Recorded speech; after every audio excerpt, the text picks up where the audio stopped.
Good evening. Tonight, I'm going to tell you another strange and unusual story of the unexplainable which lies behind the veil. Our story concerns the Haney family. For over 200 years, a Haney had worked this same land. Now it belonged to John and Emma Haney. Everything considered, it had been a good life, uneventful, perhaps even dull, but it suited them. For over 40 years they had lived in the same house, and for those 40 years, the land had been good to them. Its abundance had fed them and clothed them, and helped to raise two sons, John Jr. and James. This was home. They couldn't be happy anyplace else. Their only desire was to spend the rest of the time remaining to them here. Here where they had come so many years ago as man and wife. Simple, down-to-earth people. The Haneys were not given to flights of fancy. But who is not awed and troubled in the presence of death?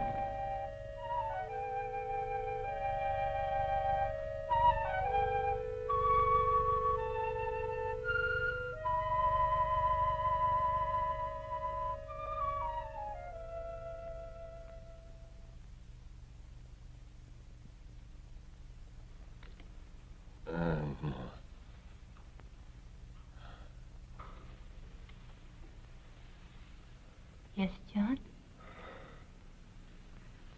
John?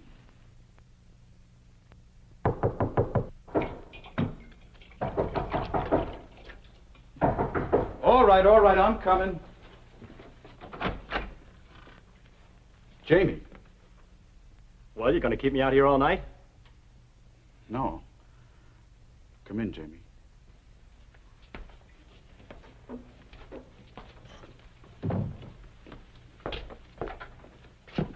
Hi, Ma. Jamie. Oh, Jamie.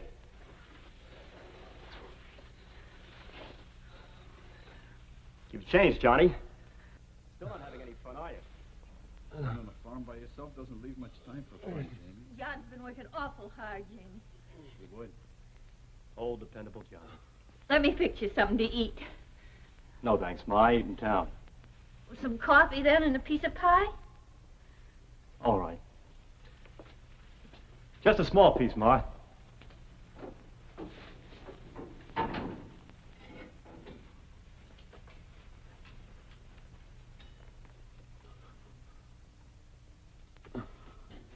I knew you'd get here in time, Jamie. Pa's been asking and asking for you. He has, huh? Probably wants to whale the tar out of me. Oh, Jamie. All right, Ma. Guess I might as well see him. Yeah, might as well, Jamie. No use making the trip for nothing, is there?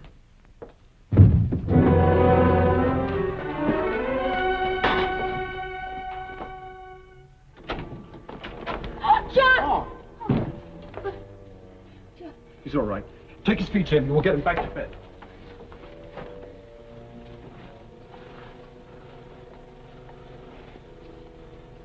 Pa? Pa, it's me, Jamie. Pa? What'd you say, Pa?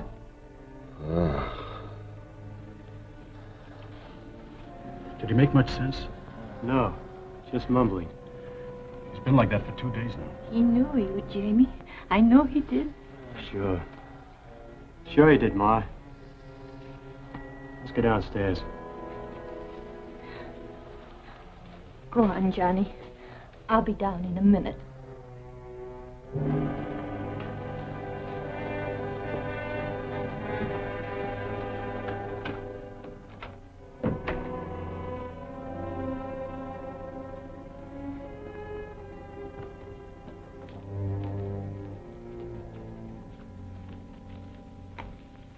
How did it happen? His horse stumbled and fell on him. How old as he is, you think he'd have more sense. Jamie, where have you been all this time? All over. New York, Chicago, San Francisco. Kept moving. For 10 years? Well, you know me, Johnny boy. I'm a little surprised you came back. Johnny. Why shouldn't I? Oh, I get it. You're still sore because I took off and you had to stay here and do the work. Well, you could have gotten out, too. And who to run the farm? Or did you forget that Pa was too old even then? All right, so hate me. But don't forget, I was only 17 years old. How much was I supposed to know? You knew enough to steal every cent Pa had in the house. Stop it. Stop it right now. No, let him get it off his chest. So that's it, huh? So that's what's been griping you all these years. Well, let me tell you something. I didn't steal anything. That money belonged to me. It did, huh? Just how do you figure that, Jamie? You know how I figure it. Ever since I was 10 years old, Pa had me doing the work of a hired hand. Only I never got the money a hand would get. Only my food and your hand-me-down clothes. He owed me that money. And how about me, Jamie? What was I doing all those years you were working your poor little fingers to the bone? I was having a picnic, huh? That's your problem, Johnny boy. If you had any gumption, you'd have beaten me to the cash box. Enough! I won't have any more of this in my house. You ought to be ashamed, both of you. Your father's dying right over your heads. You stand there fighting like animals. Jamie, I'm going to fix up your old room. When you're finished, you march yourself upstairs and go to bed. And you, Johnny, not another word. Remember, you're brothers. You just don't understand what gets into you.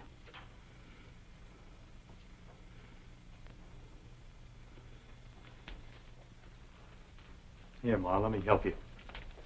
Thank you. Tell me the truth, Jamie. Just for once. Why did you come back? You never were very bright, were you, Johnny? All right, I'll tell you. Your telegram got to me at the right time. I'm broke. And I figured in 10 years the old man had enough time to build up another pile. You make me sick to my guts, Jamie. You should be standing here. Take a look at yourself, Johnny.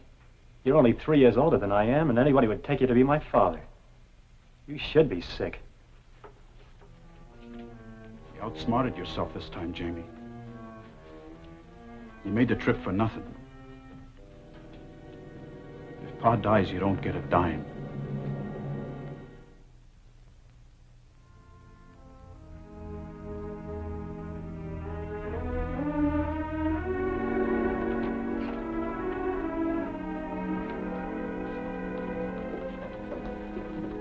I'll fix something to eat. Nothing for me, thank you, Emma. Just wanted to see if there's anything I could do. Maybe some delay in settling the estate on account of your father not leaving a will. He did leave a will, Mr. Atterbury. That's funny. I was his lawyer. I didn't draw it. Oh, he drew it himself. May I see it? Yes, sir.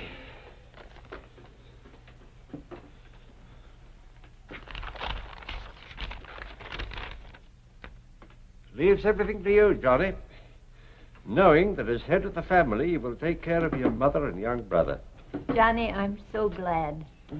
Wait a minute. Let me see that. Seems legal. Should save us quite a bit of time. Not legal enough. I'm afraid I have a big surprise for you, Johnny boy. What's this? Read it.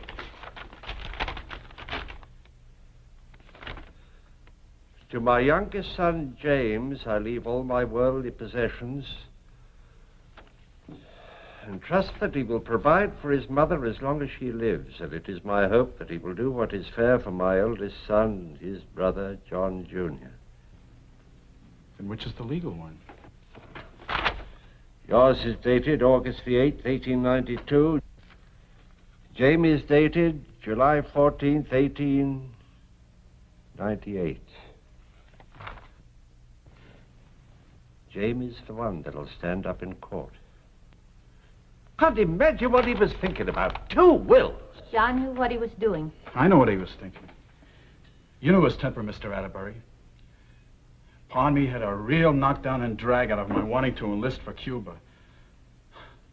He said I'd be sorry if I went. Well,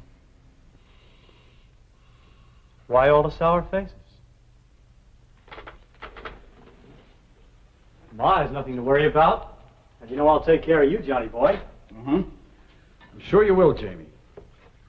Mr. Atterbury, how long will it take for all the legal stuff to clear up?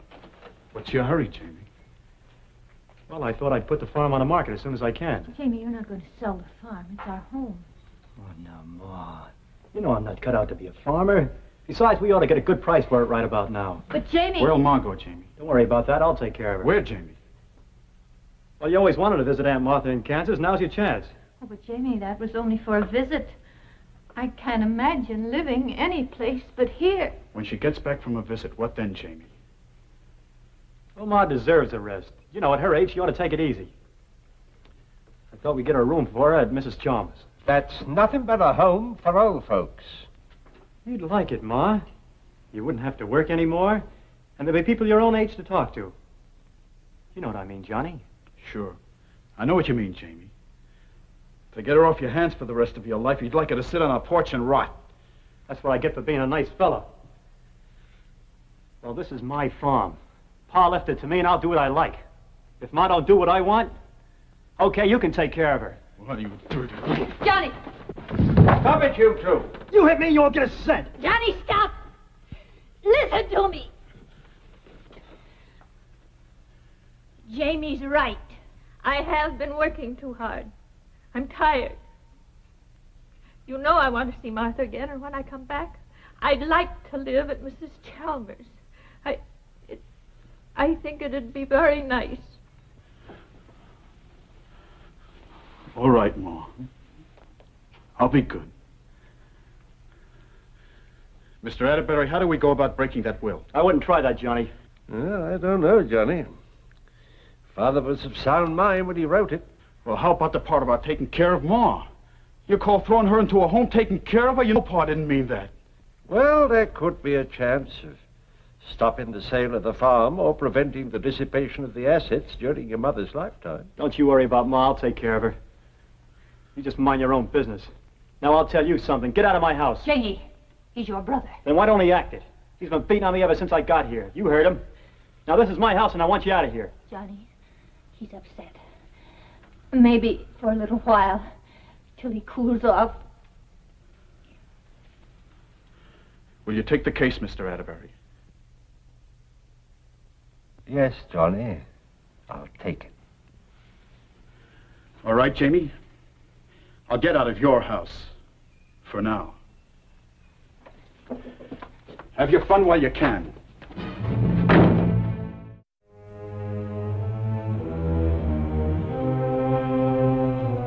In the matter of the estate of George Haney, petition for order confirming sale of real property of the estate. Ready for petitioner, Your Honor. Ready for the contestant, Your Honor. Very well, gentlemen, you may proceed. May it please the court. All of the statutory facts necessary for the court's approval of the sale are alleged in the verified petition of Mr. James Haney, the duly appointed executor of the estate. The estate consists entirely of the farm which is being sold, and the price offered exceeds the appraised value. It is to the best interest of the estate to convert the real property into cash, since the executor is without funds with which to support his mother, or himself, or to meet the expenses of the administration of this estate. Mr. Atterbury? Your Honor. Perhaps we can shorten the issues. Do you propose to introduce evidence that the sales price is too low? No, Your Honor. It's our position. It's not necessary for the sale of this farm at all. Haney family have worked this property for 40 years. Profit. It's ever Haney's home. The source of her care and comfort. That's what John Haney meant to say in his will. What is your own personal reason for trying to void your father's will? I have none. Oh, in other words, then, if this court should declare the will invalid, you'd make no attempt to share in your father's estate?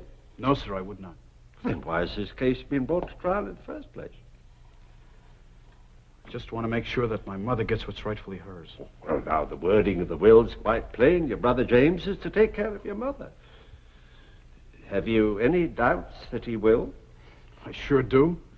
Would you tell the court what your doubts are? Because I know Jamie. I know how he thinks. He's a liar and a thief. Objection. Sustained. Mr. Haney, I must warn you that this court will not tolerate name-calling. Another outburst like that, and I will cite you for contempt. I'm sorry, Your Honor. No further questions. Mr. Blow? No questions. Now, it's now nearly noon. This court will adjourn until 2:30 o'clock.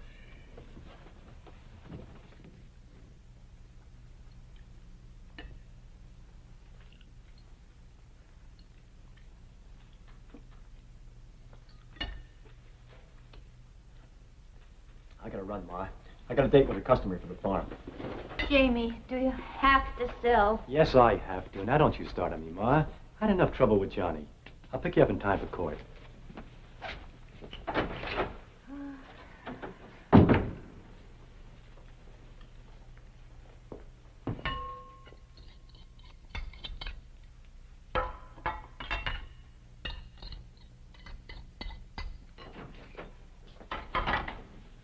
Johnny, you shouldn't be here. If Jamie sees It's you... all right, Ma. I waited for him to leave. I won't be long. I just want to get some of my things.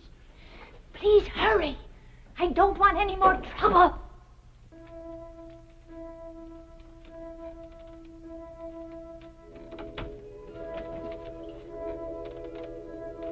Pa! Johnny, look in Genesis 27.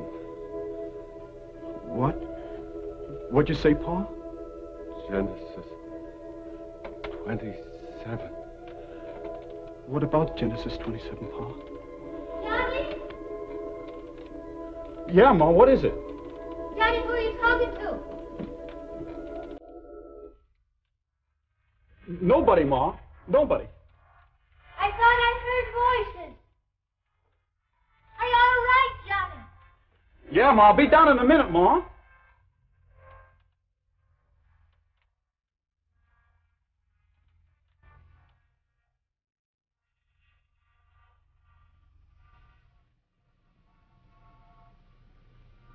Pa.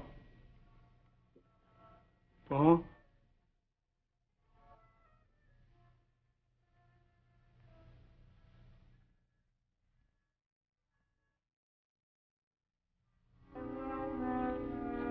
Okay, you're ready. That's good, Ma. Yes, Jamie, I don't want to be late. You're not in that much of a hurry. Please, Jamie, I want to get there on time. Okay. Ma! Ma! Johnny just came to get his things. You got what you came for? I got more than I came for. I just talked to Pa. You what? You're right, Ma. You did hear voices. What's going on here? I talked to Pa and he said, look in Genesis 27. Genesis 27. That's the story of Jacob and Esau, where Jacob stole his brother's birthright. What's that supposed to mean? That's what I'm going to find out. Where's the Bible? Everything in this house is mine. Keep your hands out of there. Get away from me. Jamie! Stop! I warned him, Ma.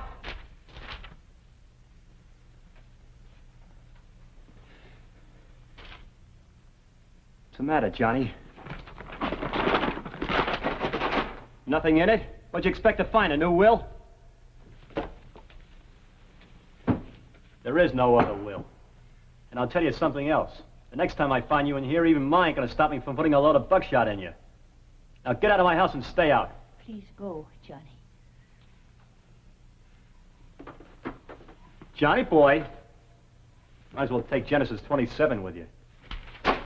That's all you're gonna get.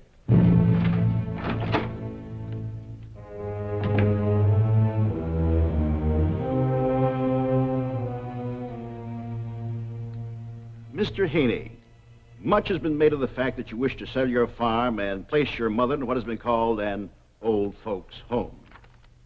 Would you tell the court exactly what it is you had in mind? Yes, sir. Your Honor, my mother's worked hard all her life. As long as I can remember, she's been cooking, sewing, washing. Why, she even helped in the fields when we were short-handed. Up until now, we've never been able to do anything about it. But now I can, and I want to. Ma, is this the family Bible? Isn't it course obvious it is. Mr. Haney is Didn't we not used to have the another cruel, Yes, hard-hearted your father. painted as attempting to make Where you is it, Ma? believe? I don't know, On the Johnny. contrary, here is a devoted In the man attic, I who loves expect. his mother and whose only wish is to see that the rest of her days are happy ones. Mr. Blue, are you making your summation, or do you intend to question your witness any further? No further questions. Mr. Atterbury? I beg the court's indulgence. The matter which has a bearing on this issue requires investigation. Might we recess until tomorrow? I don't believe that will be necessary, Mr. Atterbury. I have heard enough and am prepared to rule. However, I will delay my ruling until noon tomorrow if within that time you have anything to bring to the court's attention, I will receive it. In Mr. Blue's presence, of course. This court stands adjourned.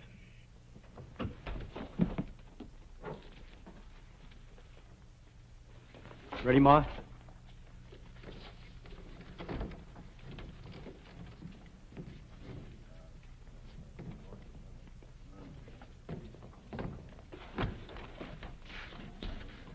Jamie catches you in that house, he may figure he has every right to shoot you. I don't care.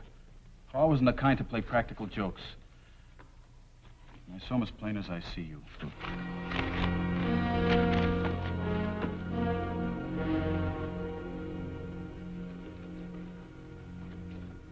Johnny! What if Jamie should see you? I'm sorry, Ma. Jonas, you know he shouldn't be here. I know, Emma. He's just as stubborn as his father. Where's Jamie? I think he's in his room. I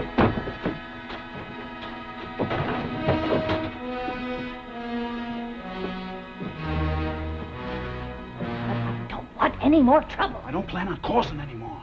But I'm going to have one more look around whether he likes it or not. What are you looking for? He's got some idea his father may have left another will. That Bible passage, Ma. Genesis 27. Isaac couldn't do anything about his sons, but I think Pa did. No, Johnny, I'm not going to let you stay. You can't stop me, Ma. I'm going to have one more look. Yeah. Johnny! Never Johnny! mind, Emma. Let him go. Let him take his look. Then maybe we can get him out of here before Jamie sees him.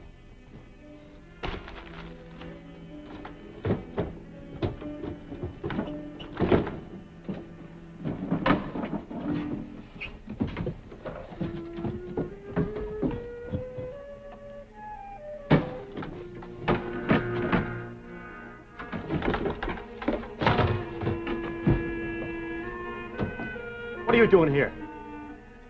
So you figure the same way, huh, Jamie? What'd you find? Nothing, and I told you to stay out of here. What are you scared of, Jamie? What are you hiding? Stay away from me! I told you to stay out of here! I'm going to give him a couple of more minutes and then...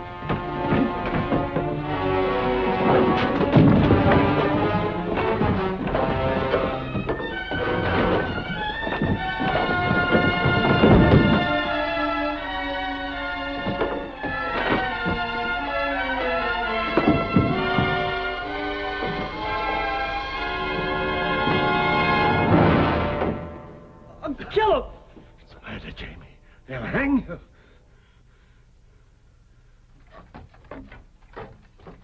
Johnny! Johnny! Johnny!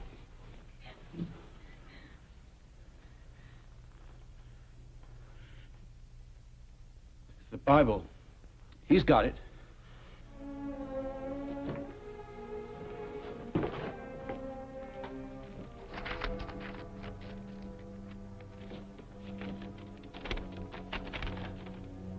I, John Haney, hereby bequeath... You were right, Johnny. There was another will. Of a later date. Leaving everything to you. This'll stand up in court tomorrow. The reappearance of John Haney is not unique. Over the years, many such instances have been reported and documented.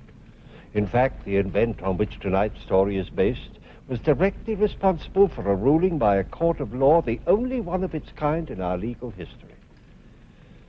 Jonas Atterbury knew his law. The newfound will was presented in court the next day and accepted without delay as valid. In leaving his estate to his eldest son, John Haney had chosen wisely. John Jr. was not a vindictive man. James was given an equitable share of the estate and departed for parts unknown. And Emma Haney was content in the knowledge that the rest of her life would be spent in the home that she loved. More than that, she knew that when she died, she would rest beside her loved ones, undisturbed. For to John Haney, Jr., the land was a sacred trust, not to be passed from hand to hand, but held for his children and his children's children. Science does not as yet know all that happens to us after life leaves our bodies. But we cannot say with certainty that there is no explanation of what you have just seen. we can only assume that there may well be one. Please join me again for another journey into the world of the unexplainable that lies behind the veil. Good night.